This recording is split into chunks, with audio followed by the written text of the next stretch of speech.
In the southern reaches of ancient Hellas, where rugged, rocky hills stood defiant against the parching winds, lay a city whose fears were fundamentally different from the norm. Its inhabitants harbored no dread of defeat in battle, their true terror was weakness, both internal and external. This unique philosophy permeated every aspect of their existence, forging a society unparalleled in history. Unlike neighboring polis that aspired to architectural grandeur, sought to be immortalized in epic poems, or fostered profound philosophical schools, this city chose its own distinct path. Its streets were not adorned with opulent temples dedicated to numerous gods, nor did inspiring verses celebrating heroic deeds resonate there, and its squares were not filled with inquisitive minds engaged in endless philosophical debates. Instead, every facet of life was subordinate to a single, overarching goal, the cultivation of invincible warriors. From birth until their last breath, every individual here became part of a grand military machine, honed to perfection and designed for one purpose, perpetual readiness for combat. And the name of this legendary city was Sparta. This account will further explore how Sparta achieved the status of not merely a polis, but a true legend.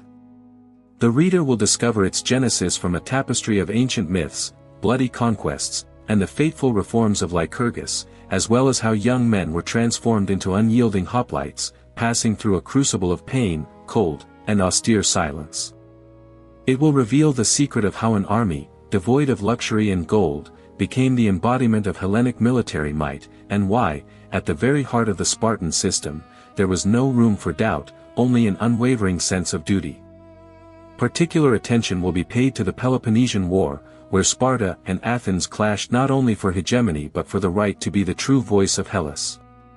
The story of the Battle of Leuctra, the day the Spartan phalanx first faltered, will be recounted, along with the final attempts to revive past glory and how Sparta transformed from a specific polis into a universal symbol of asceticism, fortitude, and unyielding determination. And, of course, the tale of the legendary 300 Spartans, whose memory outlived the state itself, will not be overlooked. In the south of the Peloponnese, in the cradle of majestic mountains, amidst olive groves, along the banks of the leisurely Eurotas River, lay Laconia. This land, though not distinguished by its fertility, exuded a particular grandeur. It was here, among the rocks, that Sparta arose, not merely a city, but an idea, an image imbued with myths. Here, what was valued was not wealth, art, or commerce, but discipline, restraint, and duty. Legends claim that Lacedaemon, son of Zeus, gave this land its name. But the history of Sparta began later, with the arrival of the Dorians. Their conquest was accompanied by fire and blood, subjugating the Achaean tribes. The Dorians were not the first, but they were destined to remain. They did not merely conquer Laconia, they transformed it. At the foot of Mount Taygetus lay a village composed of 4 settlements. Their unification marked the beginning of the polis of Sparta. It was an unusual city, without walls. The citizens of Sparta famously declared, "Walls will not protect those who cannot protect themselves." Sparta's defense was its people. To create a state, there was a need not only for a conqueror but also for a lawgiver. This was Lycurgus, a reformer whose life is shrouded in mystery. Some consider him a contemporary of Homer, others believe he lived before him. Nevertheless, his reforms shaped Sparta. According to legend, Lycurgus studied the laws of Crete, Egypt, and Ionia. Upon returning to Sparta, he proclaimed, "From now on, Sparta shall live by new laws, the Retra." These laws governed everything, from the state to the upbringing of children.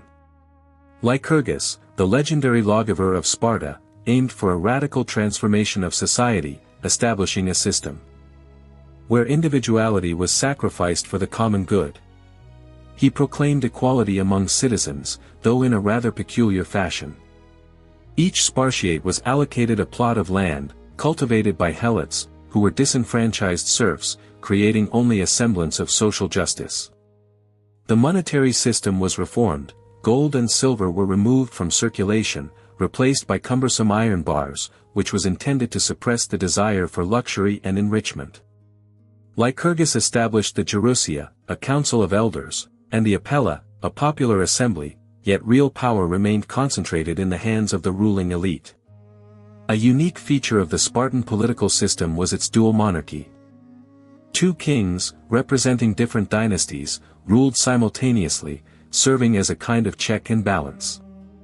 One king led the army in military campaigns, whilst the other was responsible for maintaining internal order. Thus, Sparta attempted to avoid the threat of tyranny by dividing power, rather than allowing its concentration in a single individual's hands. However, the most renowned and discussed part of Lycurgus' reforms was the system of education, to which a separate chapter will be devoted. It is crucial to understand that Lycurgus viewed the state as a single military camp, where every citizen was a soldier, and all life was subject to strict discipline. A Spartan did not belong to himself, he was merely part of a vast mechanism where every step was predetermined. The renunciation of personal life and the cultivation of restraint became the chief virtues of the ideal citizen. How did the Spartans themselves view their state? They believed in the divine origin of their laws and considered their system not merely rational but sacred. Legend has it that after completing his reforms, Lycurgus left Sparta and voluntarily starved himself to death, having sworn beforehand that the Spartiates would not alter his laws until his return. Since he never returned, Lycurgus' laws were considered immutable. Unlike Athens, where freedom was the ideal, Spartans prioritized order. They saw themselves not as heroes of tragedies or philosophers, but as heirs of Heracles, called to cleanse the world of chaos and establish legality. Spartans had no need for adornments, eloquent speech, or monumental memorials. Their very lives were a living monument to their ideals. Two kings, one law, thousands of voices, all resonated in unison, embodying the idea of unity and order. Sparta emerged not merely as an urban settlement, but as a stringent principle, an unyielding doctrine that exerted immense influence throughout ancient Hellas. It was not merely a form of governance, but an all-encompassing system where there was no room for weakness. A Spartan's life path began not with a mother's caress, but with a harsh test of resilience. A newborn infant was not wrapped in soft swaddling clothes or held close to its mother's breast. The mother merely held it until the arrival of 5 venerable elders. It was these wise ancients who held the right to decide whether the child was worthy of continuing to live. They meticulously examined the newborn, identifying possible physical defects, signs of frailty, or illness. If the infant appeared unviable, it was not destined for a warm cradle and a loving family, it was carried to the foot of majestic Mount Taygetus and mercilessly cast into the abyss. Thus, ruthlessly and inexorably, the Spartan system began to operate, knowing no pity and allowing no exceptions. If the child was deemed strong and healthy enough, it was returned to its mother, but only for a brief period. Until the age of 7, boys remained in the parental home, and only outwardly did this time resemble a normal childhood. Even during this period, their preparation for a harsh life began. They were toughened with cold baths, fed coarse food, and taught silence, restraint, and self-control. Instead of fairy tales, they were told stories of heroic deeds and bravery. At the age of 7, a boy left his father's house and entered the agoge, a unique state system of education unparalleled in all of ancient Hellas. From this moment, he ceased to belong to his family. Sparta became his new father. Training in the agoge continued until the age of 20 and was filled with pain, fear, humiliation, and cruelty, which were considered an integral part of becoming a true warrior. Boys were divided into squads, each with an older boy appointed as overseer. He punished, monitored, and humiliated not out of personal animosity, but out of a sense of duty to Sparta. They lived in barracks, slept on hard mats which they gathered themselves from the river, tearing them with their bare hands. They ate one meager meal a day, black broth, prepared from blood, vinegar, and salted meat. Those who wanted more to eat had to steal, but do so without getting caught. For if a boy was caught, he was punished not for the act of theft itself, but for his carelessness and lack of skill. Beatings were commonplace. They were administered for the slightest misdemeanors, for showing weakness, for insufficient fortitude, and sometimes for no apparent reason. simply to test character and endurance. One story, passed down to us through Plutarch, tells of a boy who stole a fox cub and hid it beneath his tunic.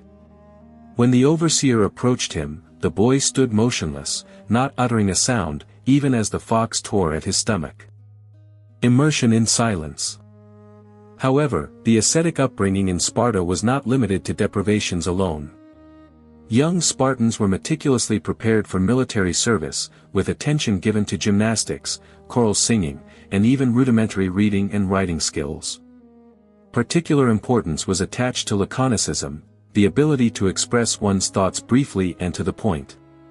According to tradition, one Spartan, tired of an Athenian's verbose speech, interrupted him with the words, "Were you a Lacedaemonian, you would have been silent long ago."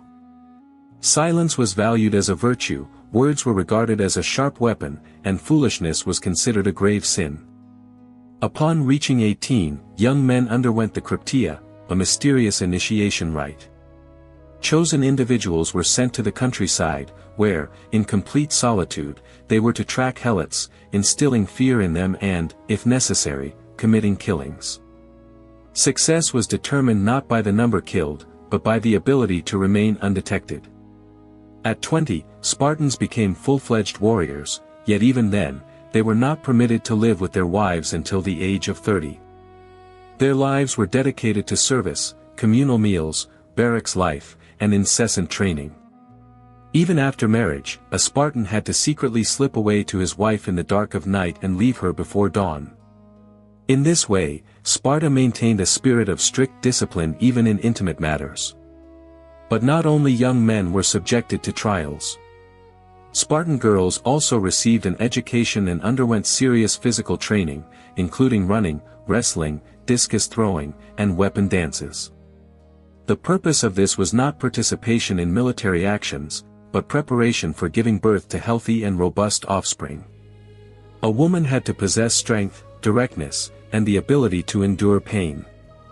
They did not hide their faces behind veils or lead reclusive lives, but openly expressed their opinions and looked people in the eye. They were not considered the property of their husbands. In the absence of men, they managed the household, and sometimes even entire settlements.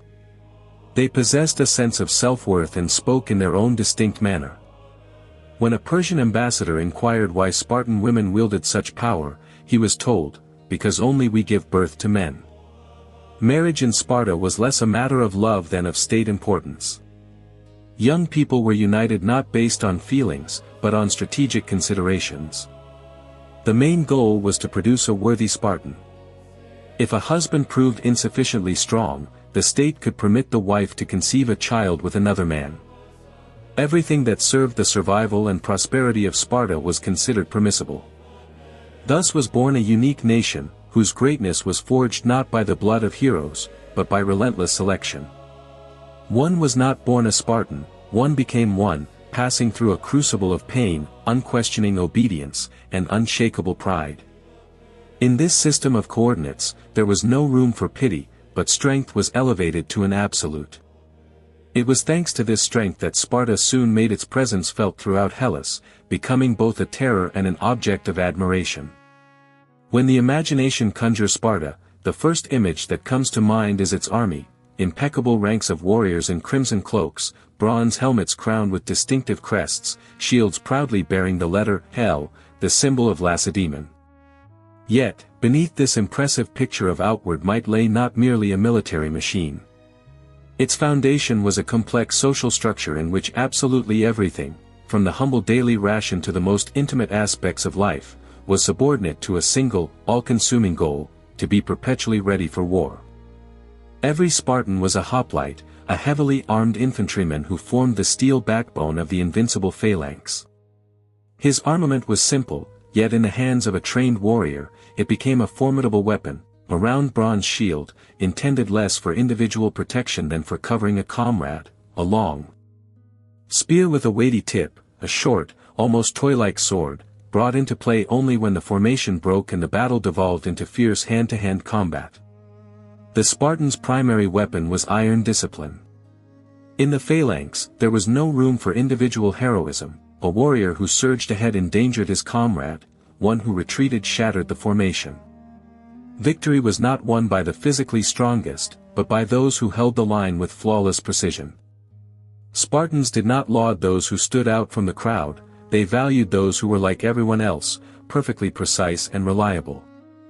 Training never ceased, even mature warriors continued to tirelessly hone their skills.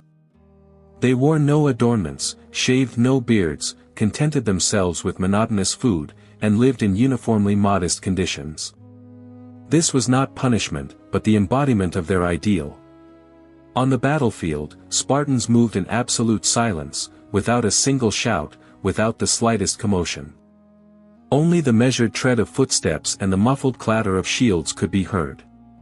Their mere approach struck panic into their adversaries, often, enemies would flee before the battle even began. But if battle did commence, Sparta acted with merciless brutality. There were no eulogies for the defeated. Spartan society, with its rigid hierarchy, rested upon a clearly defined system where each member of the community played their part. The state's military might, its famous warriors, constituted only the tip of the iceberg. Beneath them, as a foundation, lay other social groups, each with its own duties and status.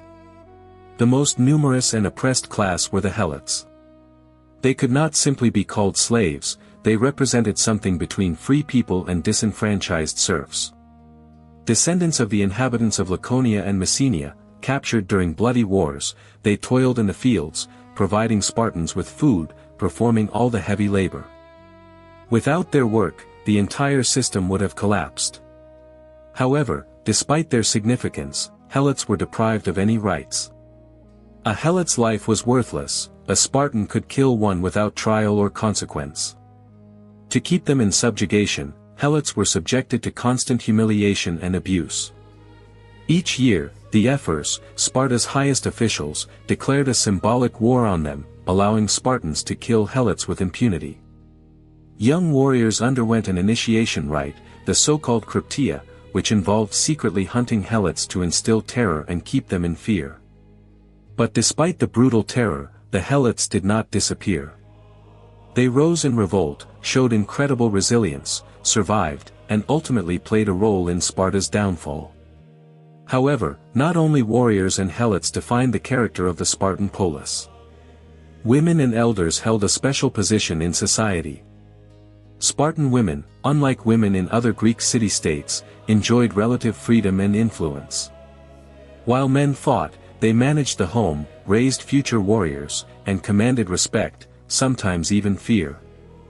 A legend tells of a Spartan woman who, upon learning of her son's flight from the battlefield, scornfully drove him away, shouting, "Either with your shield or on it." The elders, members of the Gerousia, the Council of Elders, were the custodians of laws and traditions. The Gerousia consisted of men over 60, elected by the popular assembly. The voting procedure was rather peculiar, the winner was determined not by counting votes, but by the volume of shouts that greeted the candidate. The elders resolved disputes, discussed matters of war and peace, and could even overturn the decisions of kings. Their opinion was weighty and authoritative. Thus, Sparta represented a complex system where each element played its role. Helots provided sustenance, women bore and raised warriors, elders administered justice, youths trained, and warriors fought. The system lacked flexibility but possessed immense strength. It was built on fear and pride, on discipline and an unwavering belief that honor surpassed life. And history subsequently confirmed that these were not just fine words. Long before the Peloponnesian War began, when a formidable danger loomed over Hellas, before which internal conflicts seemed mere minor inconveniences, the Persian ruler Xerxes led his countless hordes westward. The Persian army was unprecedented for Greek lands, hundreds of thousands of warriors, an imposing fleet, enormous supply trains, and innumerable slaves. An entire empire advanced against the fragmented Greek city-states. At this critical moment, the Greeks decided to halt the Persian advance at the only place where a narrow pass between mountain ranges and the sea nullified the enemy's numerical superiority. This place was Thermopylae, also known as the Hot Gates. It was here, on the border of northern Greece, that the decision was made to resist Xerxes. The Spartan king Leonidas led the Greek contingents. According to ancient tradition, he selected 300 warriors, each of whom already had sons capable of continuing their lineage. Leonidas understood that none of them would return home. He did not seek victory, his goal was to gain precious time. In total, about 7,000 Greek warriors gathered in the Thermopylae Pass, but it was the Spartans who held the central position, demonstrating unshakable steadfastness. For 3 days, the Greek warriors held back the furious assault of the Persian army. Persian detachments crashed like waves, but the Greek phalanx remained unyielding. The Spartans fought silently, with cold-blooded precision, maintaining the same order they had honed in training. Shields formed an impenetrable wall, and spears delivered deadly blows. The dead bodies of Persians carpeted the ground before the Greek line, but new waves continued to arrive. On the third day, Xerxes learned of a secret path that allowed him to bypass the Thermopylae Pass. When Leonidas realized that the path of retreat was cut off, he dismissed his allies. Only 300 Spartans, 700 Thespians, and a small number of Thebans remained with him. They understood their fate. The final battle was devoid of any calculation or hope. Spears broke, and the conflict devolved into hand-to-hand combat, which continued until the last Greek warrior fell. Leonidas died, retreating not a single step. After the battle concluded, the ground was strewn with heaps of bodies. The Battle of Thermopylae did not determine the outcome of the war, but it became an immortal legend. It bought the Greeks essential time, served as an example of courage and resilience, and became for future generations a symbol that duty can be higher than life, and death for the homeland is not defeat, but a testament to unwavering loyalty. In Sparta, on a hill, an inscription was carved, preserved through the ages, "Go tell the Spartans, stranger passing by, that here, obedient to their laws, we lie." In the history of ancient Greece, which never constituted a single state but rather a mosaic of independent city-states, polis, each with its own unique governance and customs, 2 poles stand out, Sparta and Athens. These 2 city-states, like 2 sides of the same coin, embodied diametrically opposite views on human existence. Sparta, with its asceticism, strict order, and total control, stood in stark contrast to Athens, a city of freedom, rhetoric, and unbridled intellectual pursuit. One polis raised warriors who obeyed orders without question, the other cultivated citizens eager for knowledge and perpetually questioning. Spartan culture taught patience and endurance, while Athenian culture championed eloquence and the art of persuasion. So different were they that they could not long coexist in harmony.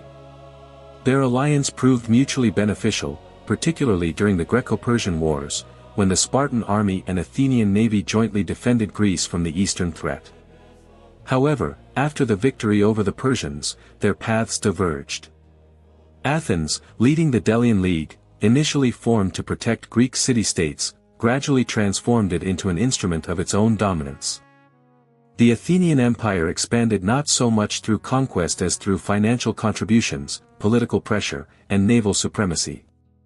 Athens imposed tribute on its allies, suppressed any signs of discontent, and behaved more like a powerful sovereign than an equal partner. Sparta observed this with growing irritation. In the eyes of the Spartans, Athens was a source of chaos, an embodiment of arrogant democracy that undermined ancient traditions. For Sparta, order was not merely an ideal but a condition for survival. A breach of this order meant the destruction of the very foundation of the Spartan way of life. When city-states began to appeal to Sparta for protection from Athenian oppression, Sparta decided to intervene. Thus began the Peloponnesian War, a conflict that plunged Greece into chaos for many years. Sparta surpassed Athens on land. Its army, composed of warriors trained from childhood in discipline and fearlessness, struck terror into its enemies. Spartan hoplites, fighting in a phalanx where each warrior protected his neighbor rather than himself, were an unyielding force. Their shields, adorned with the symbols of their hometown, were not merely defensive but emblems of honor. Battles involving Spartans were characterized by restraint and composure, devoid of grand speeches or emotional outbursts. Their objective was not personal glory, but the flawless execution of duty. The Athenians, however, dominated at sea. Their triremes, light and swift vessels, plied the Aegean Sea, ensuring grain supplies, controlling trade, and enabling Athens to survive even under siege. Athenian strategy involved avoiding decisive land battles, defending behind the long walls, and gradually wearing down the enemy. The initial years of the Peloponnesian War were marked by Spartan tactical triumphs. Spartan legions, like a swarm of locusts, descended upon the fertile lands of Attica, setting settlements ablaze and forcing the proud Athenians to seek refuge behind the impregnable walls of their city. Paradoxically, it was within these very walls that a true abyss of calamity opened up. Uncontrolled population growth, appalling sanitation, and unbearable overcrowding created an ideal environment for the spread of a deadly epidemic. The plague, like a relentless reaper, swept through the city, claiming a rich harvest of tens of thousands of lives. Among those who succumbed to this pestilence was Pericles, an outstanding statesman who for many years had prevented Athens from making rash decisions, a symbol of Athenian wisdom and grandeur. His demise marked a turning point, after which the character of Athens began to inexorably change. The war, like an inexorable pendulum, continued its swing. And although the warring parties occasionally concluded brief truces, a lasting and longed-for peace remained an elusive dream. Athens, relying on its powerful fleet, launched daring naval raids, attacked Spartan allies, and ignited the flames of rebellion in Messenian villages. The Spartans, in turn, responded with ruthless invasions and support for oligarchic coups, seeking to establish their authority in the city-states. Every summer brought new devastation and plunder, each year claimed countless lives. Yet neither side possessed sufficient strength to deliver a decisive and final blow. During this period of fierce confrontation, two prominent figures emerged on the historical stage, Brasidas and Alcibiades. Brasidas, a Spartan general, was not only a fearless warrior but also a talented diplomat.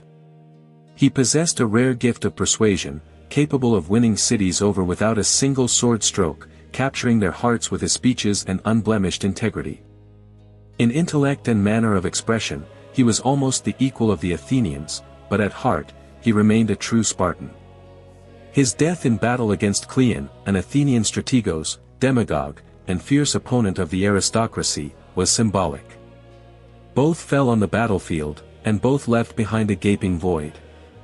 Meanwhile, in Athens, new, devastating blow was being prepared, the Sicilian expedition. This ambitious plan was intended to be a triumphant expansion of Athenian influence, the capture of wealthy Syracuse, control over the western Mediterranean, new trade routes, new glory, and grandeur. At the head of this grand enterprise stood Alcibiades, a brilliant general, distinguished not only by his beauty and intellect but also by his audacity, a student of Socrates himself, and a universal favorite of the Athenian people. However, his fate became a bizarre reflection of Athenian changeability and inconstancy. Accused of sacrilege, Alcibiades was forced to flee Athens and offer his services to Sparta. He knew all Athenian plans and intentions perfectly. Thanks to his valuable advice, Sparta managed to strengthen its position, and the Sicilian expedition turned into a real disaster for Athens. The Athenian fleet was completely destroyed, the army was captured, and the survivors met their end in the quarries. Athens lost everything: people, ships, hope for victory, yet despite this, they continued to fight desperately. Sparta, having secured financial backing from the Persian Empire, embarked on building a powerful fleet, marking an entirely new phase in its history and signifying its mastery of the seas. At the helm of this naval transformation was Lysander, an ambitious and shrewd commander. He achieved victories not only through bloody battles but also through astute agreements, attracting financial resources, hiring experienced sailors, and solidifying alliances. In the decisive Battle of Aegospotami, which occurred at the end of the 5th century BC, Lysander launched a surprise attack on the Athenian fleet, catching it unawares at anchor, and destroyed it with virtually no resistance. This crushing blow proved fatal for Athens. Deprived of its fleet, food supplies, and the ability to conduct foreign trade, Athens was forced to capitulate. When Spartan warriors entered the conquered city, their triumph was not accompanied by jubilant celebrations or triumphal processions. Silently, they demolished the city walls, abolished the democratic system of governance, and established their rule through proxies known as the 30 Tyrants. However, Sparta proved incapable of effectively managing the fruits of its victory, as its experience was limited to waging war, not governing vast territories. The appointed proxies proved to be cruel rulers, which soon provoked a revolt among the Athenians, who expelled the tyrants and restored their republican system. Athens, though weakened by war, regained its voice. Its intellectual life did not wane, schools continued to function, and theatrical performances were staged. Democracy, having lost its empire, retained its spirit. At the same time, Sparta began to lose its power. Its allies, initially emboldened by the victory, gradually grew to resent the new hegemon. The Helots, inspired by the Athenians' example, staged revolts. Spartans, lacking experience in governing distant lands, lost control of the situation. Their former discipline began to crack. Thus ended the great confrontation. Athens and Sparta were exhausted by long years of war. They were not utterly destroyed but lost their dominant position in the region. Greece was depleted. A new star was already rising on the political stage, Macedon. Soon, Greek city-states would be ruled by a king, not a council. However, the images of Athens and Sparta remained in history, Athens as a symbol of reason and rhetoric, Sparta as the embodiment of duty and discipline. They waged an irreconcilable dispute over how people should live, and even in their defeat, they left this debate to us, so that each generation might once again choose between freedom and order, word and structure, idea and sword. Following the end of the Peloponnesian War and the defeat of Athens, Sparta reached the zenith of its power in the Greek world. It became the sole power that other city-states heeded, and was now perceived not as an ally but as a supreme ruler. However, this victory did not bring Sparta lasting or sustainable power. The system, meticulously designed for long-term defense and internal control, proved entirely unsuitable for effectively governing a vast empire. Sparta knew how to be an impregnable fortress, but not a wise and just ruler. Sparta, once proud of its social structure, was founded on the principles of equality among citizens. At least, that was the idealized picture. Every Spartan, bearing the name homoios, meaning peer or equal, received an allotment of land, cultivated by Helots. Each had an inalienable right to participate in the syssitia, communal military messes, which were not merely meals but a daily ritual that forged warriors into a cohesive unit. However, by the beginning of the 4th century BC, this equality had become a fiction. Wealthy citizens gradually bought up land plots, while impoverished Spartans lost their allotments, and with them, the opportunity for full participation in public life. An increasing number of Spartans became hypomaions, formally free, yet effectively excluded from the military and political system. Concurrently, a problem that Sparta stubbornly ignored grew increasingly acute, the status of the Helots. These serfs, inherited from the ancient Messenian wars, constituted a significant portion of the population. They cultivated the fields, providing Sparta with food, but lived in constant fear, deprived of rights and experiencing a deep sense of powerlessness. For many years, they were kept in submission by cruel laws, ritualistic killings, and an annual declaration of war that gave Spartans the right to kill them without trial. Yet over time, fear dulled, and the Helots began to realize that the number of Spartans was dwindling, the army was increasingly deployed on foreign expeditions, and control was weakening. It was then that revolts began to erupt, at first barely noticeable, then increasingly overt. The situation was particularly severe in Messenia, an ancient and fertile region once forcibly subjugated by Sparta. It was there, where hatred for Sparta was strongest, that the Helots first took up arms. Their uprisings became more frequent and organized, forcing Sparta to divert forces, previously used to contain external enemies, to suppress them. This weakened Sparta internally, drained its resources, caused concern among its allies, and undermined its authority. However, the most devastating blow was not the slave revolts but the gradual disappearance of the Spartan population itself. While Sparta once numbered around 9,000 full citizens, by the mid-3rd century BC, fewer than 1,000 remained, and by the 2nd century BC, only a few hundred. Becoming a Spartan was not easy. One had to be born into the appropriate family, undergo the agoge, upbringing, own a land allotment, and be able to pay for participation in the syssitia. All of this became increasingly inaccessible. The laws remained harsh but lost their efficacy. The youth could not endure the trials. The army dwindled, the system continued to exist on paper, but in reality, fewer and fewer people met its requirements. Despite internal strife and evident decline, Sparta's external grandeur continued to dazzle. Up until 371 BC, Greek city-states maintained formal recognition of its authority, as if mesmerized by past victories. However, on the plains of Leuctra, an event occurred that had previously seemed inconceivable. The Spartan army suffered a crushing defeat in open battle. The Thebans, led by the brilliant general Epaminondas, delivered a blow that shook the very foundations of Spartan power. Epaminondas unraveled the secret of the Spartan phalanx's invincibility. He understood that a frontal assault was doomed to fail. Instead of a uniform formation, he concentrated his entire striking power on the left flank, creating a deep column of infantry 50 ranks deep. This tactical maneuver allowed the Thebans to unleash a devastating blow on the center of the Spartan formation, where their finest warriors were stationed. In the bloody clash, King Cleombrotus himself fell, and the Spartan phalanx, wavering, turned and fled. This was not merely a defeat on the battlefield, it was the collapse of the myth of Spartan invincibility. Greece saw with its own eyes that the Spartans could be defeated, and their legendary power shattered. The consequences of this defeat proved catastrophic. Soon after, the Thebans liberated Messenia and helped the Helots establish a new city, Messene, surrounded by formidable walls, with its own army and independent governance. Those who had toiled for centuries as serfs on Spartan land gained their freedom.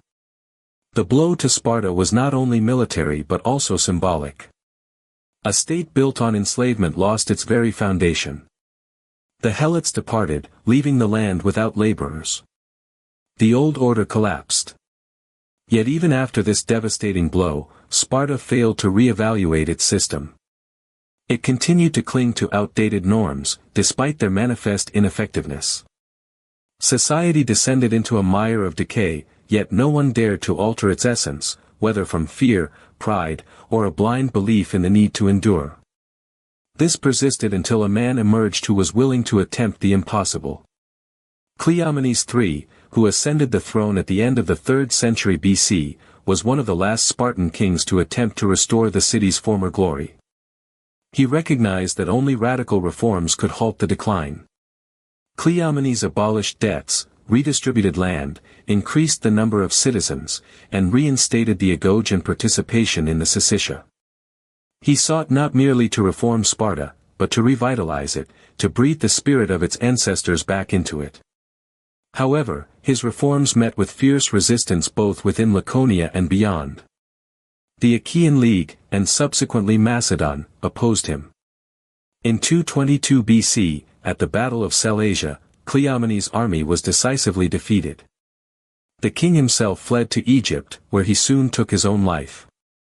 With his death, the last serious attempt to revive Sparta's grandeur also faded. In the ensuing centuries, Sparta gradually faded from the political map. It was not conquered in battle or destroyed, it simply became increasingly insignificant. The city remained, its dwellings stood, and people continued to call themselves Spartans. But what made this polis unique vanished irrevocably. By the Hellenistic era, Sparta had become merely a pale shadow of its former greatness. When the Romans arrived, they were less interested in the real Sparta and more in its legendary image. The Romans admired its austerity, they liked the image of the silent warrior, the ideal citizen, and iron discipline. They studied Sparta as an ancient phenomenon, but Sparta itself was no longer strong or independent. It had become a living museum, an exhibit from a bygone era. Even today, when something is described as Spartan, images of austere simplicity, an ascetic way of life, and astonishing fortitude involuntarily spring to mind. The Spartan lifestyle became the epitome of an existence devoid of excess, and Spartan upbringing a model of strict yet effective discipline. From generation to generation, the legendary words are passed down, with your shield, or on it. Forever etched in humanity's memory is the phrase, "Go tell the Spartans, stranger passing by, that here, obedient to their laws, we lie."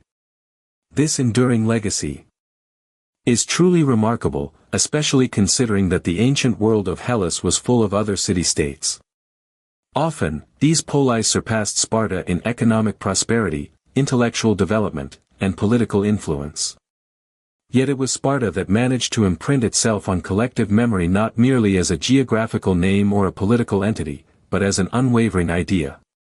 Its existence was secured not by impregnable walls, nor by the might of its armies, nor by the multitude of its descendants. Its immortality was bestowed by exceptional glory. The glory of people who, at a certain point in history, preferred strict order over excessive luxury, decisive actions over empty promises, and sacred duty over fleeting victory.